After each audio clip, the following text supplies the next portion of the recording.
Hello students, we are continuing MCQ based on case scenario. This case scenario is based on bill and hold transactions under Ind AS 115. So first let us see the concept of bill and hold transaction, then we will discuss case scenario. Now in case of bill and hold transaction, what happens? Product is sold to customer, but the customer wants to take delivery of product in a future time period. तो mean seller entity ने product sale कर दिया है तो customer says that it will take delivery in future. तो it means up to delivery of product it remains in factory और warehouse और we can show of seller entity. तो in this case what are different performance obligation. Means एक तो आपने product transfer किया है तो वो आपकी सेल है. सेकंड, जब तक वो प्रोडक्ट सेलर के पास रहेगा फैक्ट्री में वेयर हाउस में तो उसको कुछ उसकी सर्विसेज प्रोवाइड करने पड़ेंगी which are called warehousing services. तो let us see in this case what happens. Product is ready for delivery at any time. Product आपका रेडी है but customer is not taking delivery and legal title to product has been transfer to customer and seller entity can not use the product for other purpose because customer can take delivery at any time. तो it means हम कहते हैं कि जो product आपने transfer किया है customer को जो अभी फ्यूचर में डिलीवरी देनी है तो वो एक तरीके से उसका लीगल टाइटल हमने ट्रांसफ़र करके है तो ये आपको सेल मानी जाएगी. बट जो आपने उसकी सर्विसेज देनी है वेयर हाउसिंग से related that is another performance obligation. It mean however seller entity provides custodial services to customer up to delivery of product. तो इट मीन्स अब जो टोटल प्राइस हम चार्ज कर रहे हैं कस्टमर से उसको आपने एलोकेट करना है डिफरेंट है जो आपकी परफॉर्मेंस ऑब्लिगेशन है. Number one, it may be related with product जिसका टाइटल आपने ट्रांसफ़र कर दिया है. Second is related with custodial services जो आपने फ्यूचर में प्रोवाइड करनी है. तो जैसे जैसे ये हम सर्विसेज प्रोवाइड करेंगे फ्यूचर में तो उसका जो अमाउंट है वो फिर हम उसको स्ट्रेट लाइन बेसिस पे रिकॉग्नाइज कर देंगे as a income of seller entity. So now let us discuss case scenario on bill and hold transaction.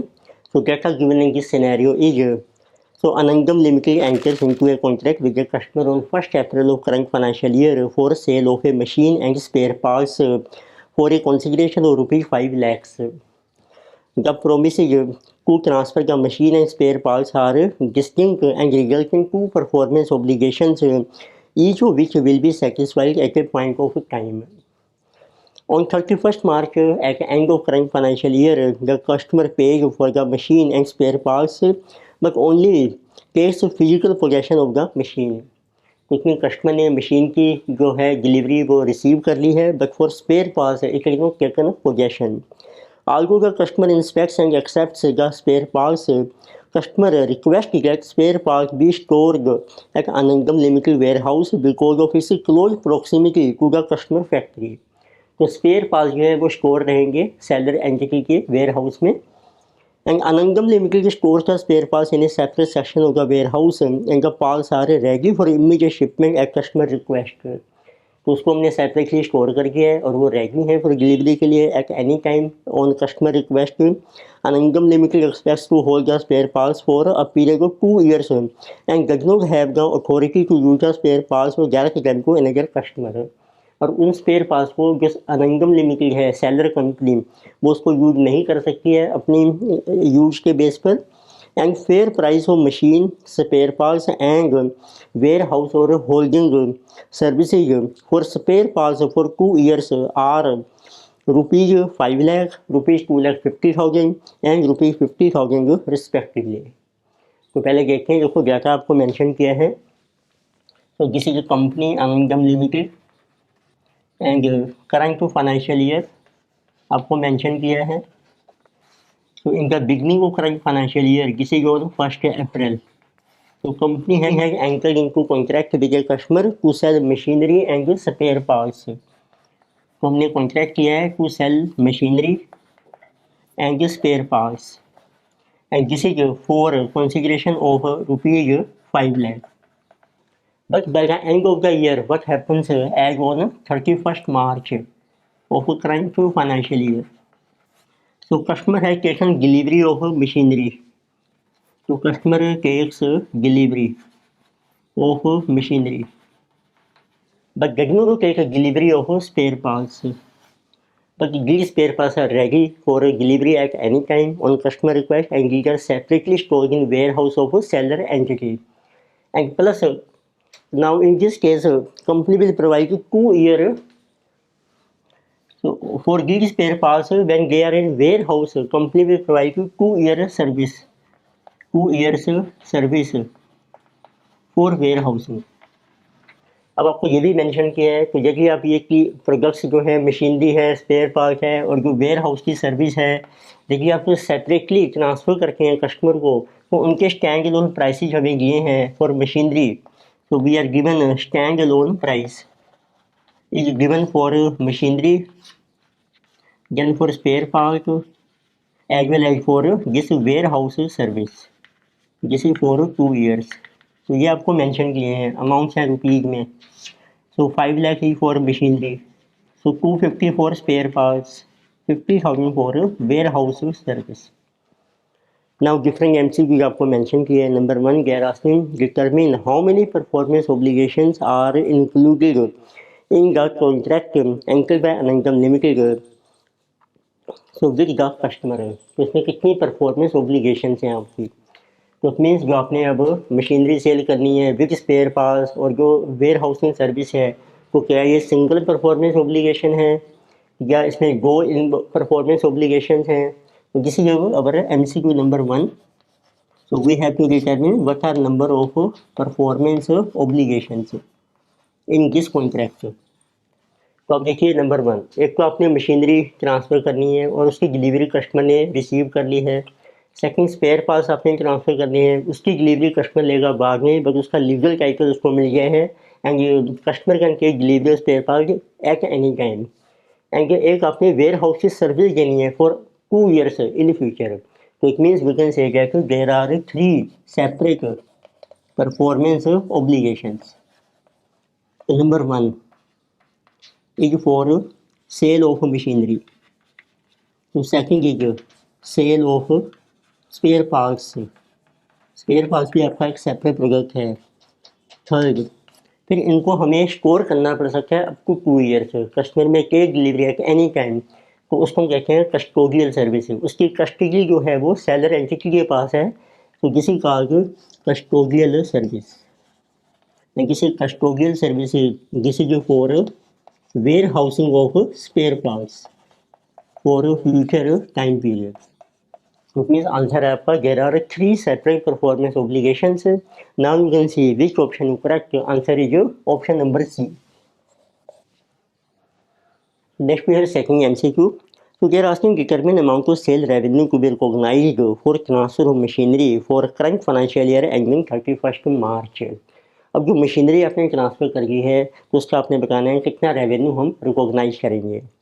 Similarly, third MCQ they are asking determine the amount of sale revenue to be recognized for transfer of spare parts for current financial year ending 31st March.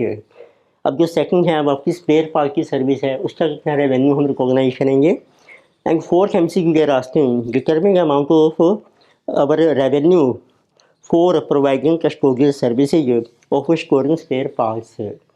It means कितना revenue आपने recognise करना है for custodial services के लिए, वैकर जिस will be recognise in current year और not. तो इस केस में प्राइस कैसे डिटरमिन करेंगे. अब आपका जो टोटल कॉन्सिडरेशन है वो है हमारा 5 lakh for all the performance obligation.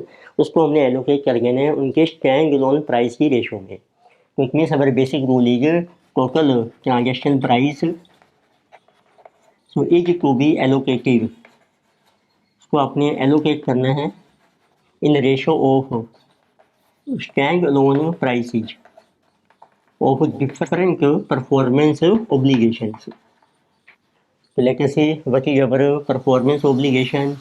Performance obligation को आप प्रोडक्ट भी कह सकते हैं. तो what are different products and services, जिसमें गुड्स भी हैं सर्विसेज भी हैं. Number 1 is our machinery, second है आपके स्पेयर पार्ट्स, और थर्ड है आपकी warehouse service for 2 years for storing spare parts which is also called custodial services.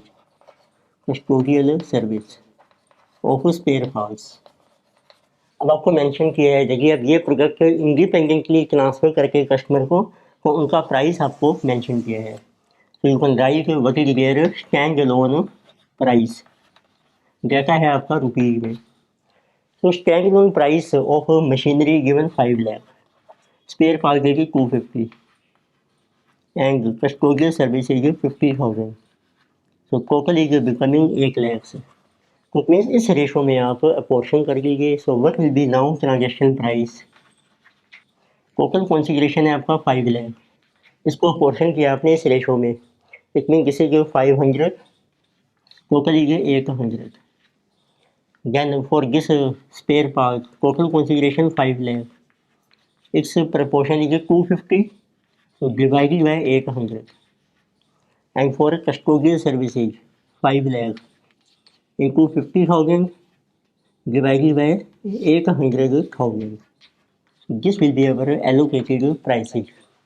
तो पहले कैलकुलेट करते हैं, again we will see what are answer for different MCQ। तो जैसे 5 lakh into 500 divided by 800, 312,500 amount है आपका रुपीज में, यानी कि 156 250, यानी कि 5 lakh into 50 divided by 800, 31,250।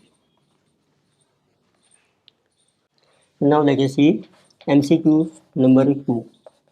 So they are asking what will be sale revenue to be recognized for transfer of machinery।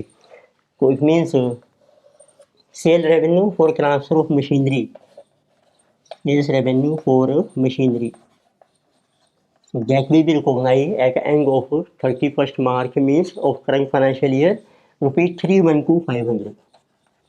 So you can see which option is correct, answer is option C। So then we have MCQ number 3। So they are asking how much is sale revenue, this is for spare parts। तो spare parts का legal title आपने transfer कर दिया है, तो वो customer can get delivery at any time. तो किसी बिल एंड होल्ड ट्रांजेक्शन, तो उसका रेवेन्यू रिकॉग्नाइज हो जाएगा 156 250। तो you can see which option correct, option number B. Second they're asking what will be revenue for providing custodial services. तो custodial services जो भी आपने फ्यूचर में प्रोवाइड करनी है, तो उसका रेवेन्यू अभी हम रिकॉग्नाइज नहीं करेंगे, but this will be allocated to this service rupees 31,250, this is deferred revenue। It means for MCQ number 4, so for custodial services, so there will be deferred revenue, so that is rupees 31,250। ये आपका revenue mean income recognise होगी future में, जैसे जैसे आप service provide करेंगे custodial की, जब तक कस्टमर डिलीवरी नहीं लेता है। And which option is correct? Option number A is correct।